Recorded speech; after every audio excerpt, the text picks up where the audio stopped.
want to make it very clear. I wish for them not to qualify. I just want to make that one clear. They tried. I knew what they did behind the scenes. Yeah. You're far better men than me. I knew what they did behind the scenes for us not to get there. I want them to lose. They must not go to the World Cup. And another African country must go. You don't like them that much? No, it's not that. I give the energy you give. Yeah. They don't like us, we don't like them. And that's soccer, and it's not personal. Yeah. Nigeria wish us not to be the World Cup. So I'm returning that wish to say, in these 9 teams, they must find hell there. Another African country must come up and take Nigeria's place. That's not as hostile to South Africa. So, okay. Sporty greetings and welcome. That was South Africa's Minister of Sports, Arts and Culture, Gayton McKenzie. I'm trying to smile despite all he talked about, but I'll come back to it later. But let me say a special shout out to everyone that has subscribed to this channel, particularly my South African brothers and sisters. I haven't checked on South Africa since they qualified for the World Cup. So my big, huge congratulations to South Africa for qualifying for the 2026 FIFA World Cup. Look, well deserved. I know there are people who think I've got some skewed opinion about South Africa, but hey, this is me giving all my love to South Africa because I have commended Hugo Broos and his hard work. I've said South Africa deserves to be at the World Cup. Some persons will choose not to see that one, but it's okay. But I think South Africa did just enough to boss this Group C table and pick a ticket to the 2026 FIFA World Cup, particularly the way they turned up against Rwanda in that final Group C match. They were awesome. They were fantastic. The future of South African football looks good. So I've been getting loads of messages. How are they address what South Africa's Minister of Sports, Arts and Culture talked about, particularly those comments he made about Nigeria and, not liking Nigeria, giving the energy that Nigeria gives. Before South Africans get angry, please subscribe to my channel. If you're new to this channel, kindly subscribe. It's sports, entertainment, and so much more. I talk about those serious issues, that can actually make a difference in our world, sometimes you don't necessarily need to like it, but we do it for the love of the game. So what was the minister talking about, that was a shameful statement to make from a public official. I was really disappointed. You know what? Listen to him again. I heard you earlier saying that we will root also for Nigeria. I want to make it very clear. I wish for them not to qualify. I just want to make that one clear. They tried. I knew what they did behind the scenes. Yeah. You're far better men than me. I knew what they did behind the scenes for us not to get there. I want them to lose. They must not go to the World Cup. And another African country must go. You don't like them that much? No, it's not that. I give the energy you give. Yeah. They don't like us, we don't like them. And that's soccer, and it's not personal. Yeah. It's like Chiefs and Pirates. They don't like each other, but it's not personal. It's not personal. It's in the life of soccer. Man and husband will not speak the day after the derby. But that doesn't mean they hate each other with that hate. But Nigeria wish us not to be the World Cup. So I'm returning that wish to say, in these 9 teams, they must find hell there. Another African country must come up and take Nigeria's place. That's not as hostile to South Africa. So, okay. Yeah, he said it with his full chest. You give the energy that you're giving. What sort of energy did Nigeria give? I want to know. Like, we were all competing to qualify for the 2026 FIFA World Cup. You share the same group with Nigeria and Benin Republic, and the 3 countries were, fighting for just one ticket. What sort of energy were you expecting? When you came to Nigeria, were you not received properly? Or when you came to Nigeria, did you not go back to your country the way, you came? I think this is what we should discourage with football in Africa. The game is fair play. It's not win at all costs, Yes, the fans can go south with their analysis, with their support, with their passion. No, not us, the media, not Gayton as an administrator. If you see how Robert Marawa was conducting that interview, you can tell that he wasn't particularly pleased that the minister was going that low. You know, you can't come out there and speak like a fan. You're going to mislead a lot of persons, and particularly with South Africa. I said it the last time that South Africa is a model for anything development in Africa. Countries are looking up to South Africa. So for the minister to come out and make it look like it is war with Nigeria, oh, Nigeria must not qualify, it must be any other team in Africa and all of that. No, he came out straight to say, oh, that Nigeria didn't do anything for South Africa. If it was dirty politics, Mr. Minister, are you serious? If it was dirty politics that Nigeria really wants Benin Republic to go to the World Cup ahead of South Africa, you think you'll be saying this? Come on. You won't be saying this because Benin Republic will be celebrating by now. There was something in it for Nigeria. Nigeria was chasing something, and that is what this minister forgot. Gayton McKenzie, I'm so ashamed of you and with those comments, you know. An educated man shouldn't be talking like that. How much more a minister, a leader? No, it's so low, it's shameful. You give me the energy that I give you the energy you give me. What sort of energy were you giving? What did Nigeria do when you took the Super Eagles to that cattle ranch? All I know is still not playing football today because of the injury picked up from the Free State Stadium in Bloemfontein. What did Nigeria do? All of the times that the South Africa, I told you were distracting yourself. You see, you almost missed out of the focus. Talking Nigeria. You got the FIFA sanction. It's Nigeria. Nigeria pushed FIFA. Nigeria didn't want this. Nigeria didn't want that. And they couldn't beat Zimbabwe. I said it. You were this close to be your own self, your own sabotage. Just stay focused. You kept on Nigeria is your problem. Now, minister, you forget that everybody was chasing the same goal. No hate in this thing. Everybody was chasing the same goal.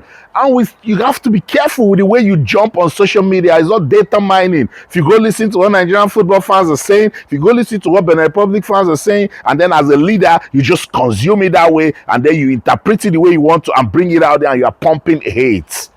No, that's poor. We shouldn't be doing that with football in Africa. I still want you to listen to him because I've been struggling. I try to put together notes to come talk about this, and I just couldn't understand that a leader of Gayton McKenzie's personality will come out and be so low in our world of sports. No, we don't do this. Nah, the game is fair play. We don't do it. This should be discouraged 100%, you know. Yeah, I'm not going to go because it's Nigerian. It's not like, no. South Africans, go back and look at the other videos I've made about your country. I was saying that we need to hold the people responsible that made the Teboho McKenna's error. I was saying that South African football needs some fixing. And not just me. Even Gayton said it. You will listen to him again say it. So that was what we were saying. But you're now trying to now dump your problems on someone else. Then you're not being realistic. Let's listen to him. He was saying something about it wasn't Lesotho, that there were a lot of underground push from Nigeria and Benin Republic to FIFA so that South Africa can lose. But I told you that there was some self-denial going on. Listen to the minister. I hear people are saying Nigeria did us a favor. No, they didn't. Nigeria did nothing for us. Let me tell you why. Mm-hmm. Lesotho, after this mishap happened, this blunder. It's a blunder. Yeah. It's a disgrace. This disgrace happened. Lesotho didn't want to, or they didn't pay the 6,000 francs. They didn't want to proceed with this matter. The country that went to Benin was Nigeria. Nigeria and Benin, they together cooked the pot to say we can't let this matter go. I'm giving you the follow-up thing. Yes. What happened immediately after that? Yeah. Nigerian Benin, not Lesotho. Lesotho was the one that is the aggrieved party. But these two then said, no, FIFA, you can't leave South Africa. We were then, 3 points were docked from us. They were celebrating. So Nigeria went there to save themselves. They didn't go there to save us. They saved themselves. Benin was just collateral damage in Nigeria wanting to save themselves. Yeah. You know who saved us? Those players on that field. They saved South Africa. If they won 1-0, we would have still have qualified. But they went there. You know how you must know South Africans were really tuned into this game. I had 2 phones. My phone came and I'm watching the Nigerian score the whole time. Yeah. And every time Nigeria scores, usually when you watch Premiership football, you can hear in the crowd if the opposing team scored. There was nothing like that. The crowd was focused, Cruising on this game. So it was, we went there, the guys was willing to die on that field. I mean, to die. Ron once said to me, Minister, look me in the eye. We are not getting off that field without the win. This is so laughable. It's unbelievable. You're chasing one ticket from a group of 6 teams. And there was Benin Republic who wasn't doing badly. And there's Nigeria and there's South Africa. And then you did something wrong against Lesotho. Nothing in it for Lesotho. By the way, they even queried it, but we hear that they came late. You think FIFA will need Benin Republic and Nigeria to push their hands to enforce their laws? Oh, come on, Minister. What's going on? Maybe, Minister, you might just be the problem. You see, these things, they're not quick fixing it. It is what you sow, you reap. You did something wrong. You said Lesotho wasn't pushing. Nigeria wants to be at the World Cup. Benin Republic wants to be at the World Cup. And you said they shouldn't follow up. They should keep quiet. You don't know that if you lose 3 points, it will be to their good. Aren't they chasing something? I don't get it. So South Africans, make me understand. What's your minister talking about? That it was Nigeria and Benin Republic that were pushing. Oh, gracious goodness. And when FIFA docked South Africa of those 3 points, did you not do something to Lesotho? Did you not see how they came out revitalized, ready to play football because it meant something for them? So what is all of this trying to turn it around? You have erred. You have messed up. Look inwards. Fix your problems. Don't try and find a way to dump it on another man. No, South Africa. This is what I was saying. And look, Gayton McKenzie, because you as a leader, if you're doing this, there are people watching you. Because there's a part I really wanted you to talk about. You did talk about it, but you starting this way and finding a way to put hate out there, put hostility, make it look like this thing is win at all costs, you throw away fair play, then I'm really disappointed. This is even happening in Africa. Forget that you're South Africa. I'm saying Africa because I'm looking after our continent. We can use sports, particularly football, to make our continent a better place. And if all you want to do is sow the seed of discord and make fans come together and make it look like, this thing, there's no love in it. When we all come, it's fight, win, or everybody dies. Nah, it's wrong, It wasn't about Nigeria and Benin Republic. South Africa, you broke a serious law in world football. Player eligibility breach is a no-no. And FIFA was definitely going to come for you. That they were late didn't change anything. I knew they were going to come. So you saying that the only way FIFA did what they did was because Nigeria and Benin Republic pushed? It's a shame. It's disgraceful. Minister of Sports, Arts and Culture in South Africa, Gayton McKenzie, you should come out and issue a public apology. Your country is going to the World Cup. You need to find a way to fix the problems. And I like when you talked about it, even when you stop being minister, even when you go bruises, no more coach of Bafana Bafana, if the problems aren't solved, there'll still be a problem. Listen to him. Now, if we don't take action, what lessons would we have learned from what has happened? It's not just that we didn't. You must understand what was at stake here.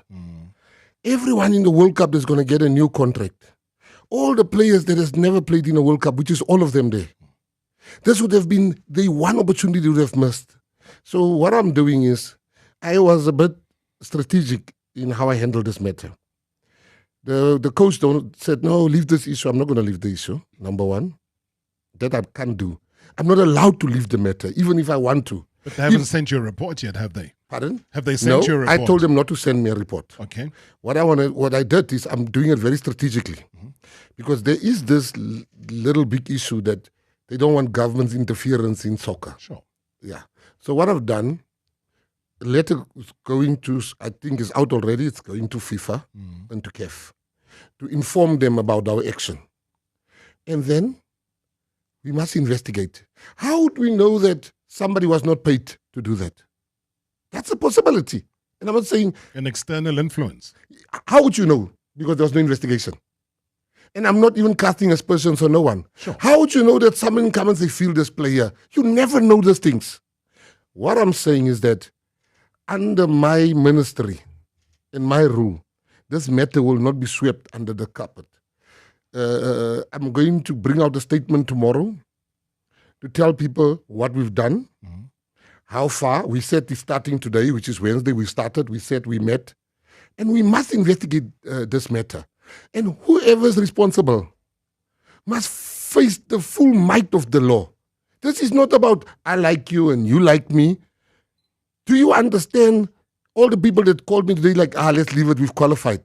Were the same people last week that said, no, you have to investigate. I'm going to do what I need to do as a minister. But I didn't want to do it in the past week. Sure. People were saying, no, you have to investigate now. I said, no, I'm not going to do that. Because you want all attention to be on the qualification. But now, we've qualified. I must investigate, and I can assure the soccer-loving nation and South Africans as a whole that tomorrow a statement will go out to say what's the steps, how far we are, what we've done today, between today and tomorrow, and how the future looks. But I can tell you, Rob, we respect the coach, but he will not be here in a few years' time, and Bafana will always be here. I will not be here in a few years' time, but Bafana will always be here. I need to be firm. I need to be decisive. Indecision is the worst thing I can do to the soccer-loving nation. This makes a lot of sense to me. Thank you so much, Minister McKenzie. Thank you so much for thinking this way. This is forward thinking. These are the sort of reforms that we want for football in Africa. Thank you. This is how to hold people accountable. This is how to be responsible, because it's action and consequence. And that was what happened to South Africa with the player eligibility breach. It's not Nigeria. It's not Benin Republic. When you go wrong, you face the music. When you break the law will come back for you. It's not Nigeria or Benin Republic. So yes, go after those people, because they are still there. But again, he says something like, he said, how do we know if they were not paid to do that wrong? You still can't speak this way. No, you can't speak that way. You're a leader. You shouldn't. You don't, look, you guys don't understand that, look, sports is powerful, particularly football. It can destroy a nation. You cannot be saying that who knows if someone was paid. That's a deep allegation. Nah. We do these things for the love of the game. We do it to make our world a better place. You know, yes, I know that it was a sad mistake. I said it, I called out whoever would have done that. Say, yeah, we have to bring, and that's what you see. You just see what Hugo Bruce did. Even though he dragged a lot of people into it, he took responsibility. Gayton McKenzie, the first person that should look in the mirror and say what went wrong, what happened, is you. You're the leader of sports in South Africa. You just can't find a way to blame every other person and you're not looking at yourself. Look inwards. That's where change starts from. So yes, I like this one you said, that you're going to go after it. We shouldn't sweep it out of pocket, because it would have ruined a generation of Bafana Bafana players who have never played at the World Cup, and they had this chance now, and because of this error, it would have been dashed. This is how we should be thinking.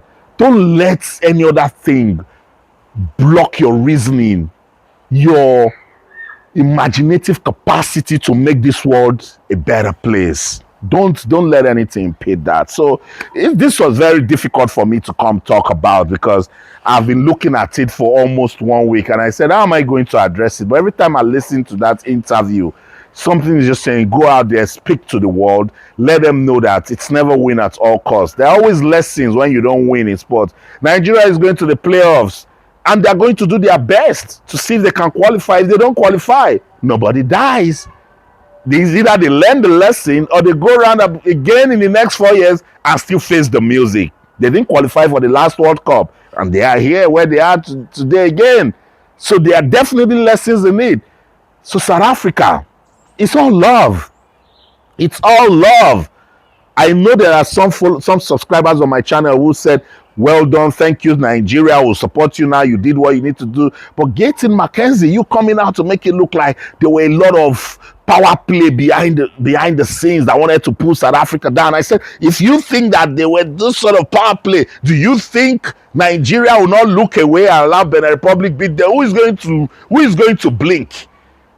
After Central African Republic has beaten Nigeria at home, Nigeria has lost to smaller teams, Guinea-Bissau at home. So you think if there was really a power play to bring down South Africa, you think you'll be saying what you're saying? Come on, be a leader. Take responsibility and lead with foresight. Lead with uprightness. Lead with integrity. Lead to bring people together, not to destroy. You know, because for a minister to be speaking that way, come on, bro. It's sad. Please, let's do these things for the love of the game. Shout out to my South African subscribers. Thank you so much for always doing this with me. I wish South Africa well. I will be rooting for South Africa at the World Cup even if Nigeria qualifies, because I see a Bafana Bafana, generation that can actually give Africa a good representation. This is a testament of the system and structures that has been put in place in South Africa. But when things go wrong, also find a way to solve it internally. Don't start looking externally to say, oh, you wake up, your house is dirty, your house is not clean. They say, no, I'm thinking it's the visitor that came that messed it up. No, look inwards. I hope somebody will listen to this and disregard everything that Gayton McKenzie talked about, because in our world of sports, it's all love, no hate here. Peace and love, guys. I'll see you around again. That's it.